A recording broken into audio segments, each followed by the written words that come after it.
What's going on with the Jaguar Nation?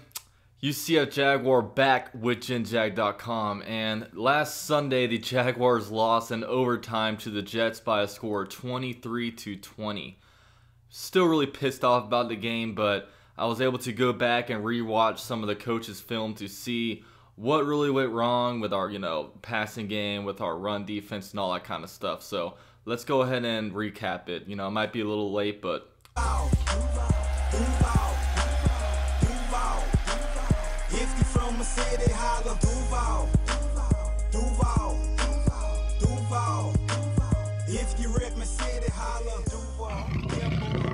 alright, so first off, let me say this. This is a game that the Jaguars absolutely had to win. Because when it comes to your division, you play all the same teams as a team in your division except for two teams. And that's pretty much the place that you finish in the division. You have the Houston Texans, they finished number 1. So they had to play the New England Patriots and they had to play the Kansas City Chiefs. While the Jaguars, since they finished dead last in the AFC South, we went on to play the Jets and we're going to play the 0-4 Chargers later on. So this was just a game that we needed to get because we're obviously better than the Jets on paper. We all know that there was a lot of speculation that they are tanking, even though they are 2-2 right now, but it's just, regardless, man, this was a game that we needed to get, and ultimately, it really might bite us in the butt later on in the season. So we'll start off and talk about Blake Bortles. Now, it was interesting with Blake just because he started off this game really, really well, I thought. In the first quarter, he looked like he had control of the offense, he looked confident, he was moving the ball, and, he was making some things happen, that whole first quarter, and then things started slowly to turn on him.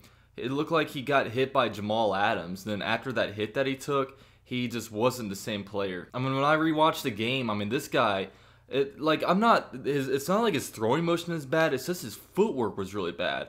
There were times where he was like, his feet and shoulders were square, and he was like throwing the ball. Like, he wasn't stepping into his throws. He was, leaning on his back foot a lot, and that tends to make the ball flutter a lot for him. And it's just the big thing with Blake Bortles is just his footwork. Footwork is so much more important than you think it is. You think it's all about throwing motion, but getting his footwork lined up to where he's able to stand there, step into the throw, that's the big thing with him that he needs to be able to, just maintain and just get better throughout the season. I'm sure during practice they're going to be working a lot with that with him, but it just really wasn't a good game for Blake, and you never know what Blake Bortles you're going to get, man.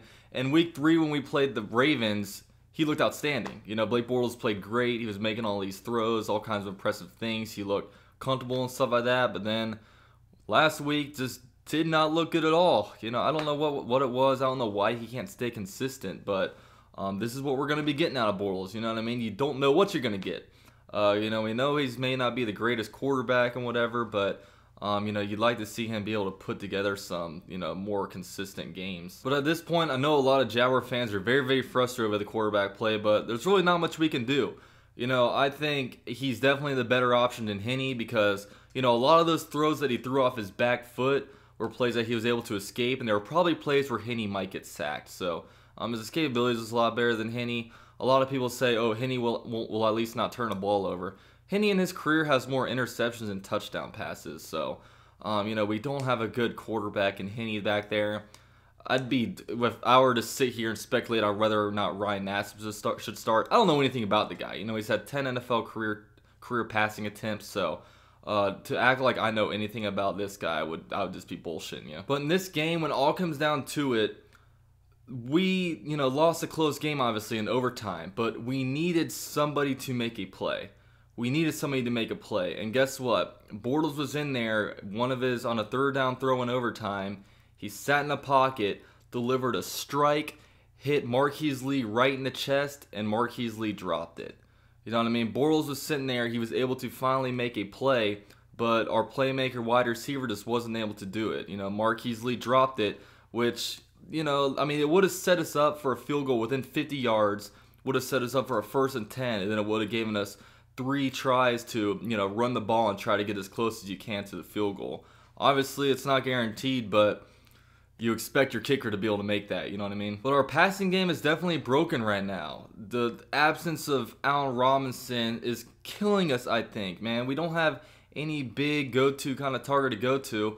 Marquise Lee and Allen Hurns, they're nice players, but I think they're a lot better when they're complements to when they're being played as complements to Allen Robinson. And also not having Mike Rivera in this offense, you know, I think that they had a lot planned for Michael Rivera during the preseason and just leading up to the season. And you know, the tight end can be a quarterback's best friend because quarterbacks are often checking down to running backs and checking down to tight ends. So just not having that big wide receiver, you know, the big kind of receiving threat tight end is just hurting us. But our wide receivers, man, I when I rewatched the game, all 22, I just paid a lot of attention to the wide receivers.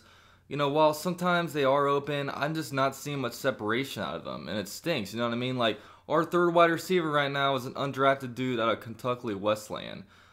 This guy's being thrust into a starting lineup where, you know, the coaches probably didn't think that they were going to be setting him out there when they had guys like Allen Robinson, Allen Hurns, D.D. Westbrook, and all that kind of stuff. But Keelan Cole just hasn't been able to get caught up to speed, and it just sucks. You know, our receiving core is struggling because we're just Marquise Lee is just having a hard time being that number one wide receiver. Now, I'd hope that we start going to Hurns a little more just because, you know, Hurns, it seems like he's always catching the ball and we throw to him. He's making a play when his number's called, but it just sucks right now with our wide receiving and just our passing game in general. But when it comes to our defense, you know, the overriding thing about this game is how bad we were in the run game. I don't have the exact stats in front of me, but they had 2 runs over 65 yards each, and just, you know, they were able to kind of pound the ball, you know, through the run game. And I didn't think our linebackers played very well, especially with Telvin Smith and Myles Jack. You know, Telvin Smith, he missed a tackle that led to 22 yards. Myles Jack got sucked in on a play and led to a 33-yard run. And, you know, that long run by McGuire, I put that run on Myles Jack. You know, a lot of people see it differently, but Myles Jack was the first line of defense on him. He got sucked too far on the inside where it opened up a big hole for him. And then our second line of defense in Barry Church took a bad angle, wasn't able to tackle him in the open field, and then McGuire was off to the races. Now the Jaguars going forward, they had to be more gap disciplined. You know, you saw them against the Titans, kind of gave them the passes because they were holding those guys up pretty well. And then once the offense kind of stopped doing stuff, then that's when the running game really ran wild. But this game, you know, we were in it the whole entire game, but just the run game, they were freaking, you know, they were all over the place on us. We got to be better in that, especially if Jalen Ramsey is out there calling us the best defense in the NFL. But one thing that's driving me crazy about this team on offense is how we keep taking Leonard Fournette out of the game on 3rd down. You know, it's pissing me off. I know he's on like a pitch count when it comes to how many times you want to give him the ball, but just because he's in the game doesn't mean you have to give him the ball. You can easily use a dude as a decoy. I mean, if 3rd down comes, you know, 3rd and 4, and you want to pass the ball, you don't need it. I mean, Leonard Fournette, what he's going to do is he's going to draw linebackers in.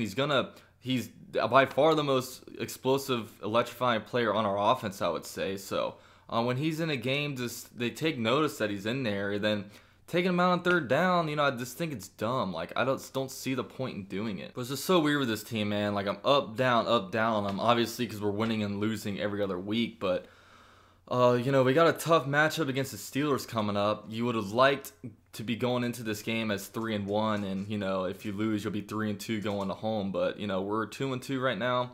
If we lose this, we're 2-3. We definitely have a chance to win it. But, you know, I'll talk about the Steelers more in my next video. I want to get off track here, but the Jaguars, they have to get it together. The defense, you know, I'm not too worried about the defense, but they definitely have to get better in the run defense. But I think that'll come with time. You know, Myles Jack's still learning the position. You know, I've seen a lot of good out of Myles Jack. Obviously, this is really the first bad game I thought he had, but you know, defense had to do better in that category. Offense, obviously the offense is very, very stressful right now. I thought our play calling was pretty predictable last week. I don't know why on a 3rd and 1 we're running Leonard Fournette on a pitch. That was just dumb, but just get better. I think we got to get better play calling. Obviously quarterback play has to be better, but with the way our offense is, man, we got to establish the run. We can't let these explosive plays up on defense. You know, we're a team that we have to get up on a lead and then let our defense hold that lead. But with all that said, that's all I got. Be on the lookout for a Steelers preview video coming out tomorrow where I break down the Steelers versus Jaguars matchup. And yeah, looking forward to Sunday's game. Hopefully we get that dub. And this is UCF Jaguar with GenJag.com, and I'm out. Talked about it a little bit, with Scott and Nate, and they're kind of me here and there.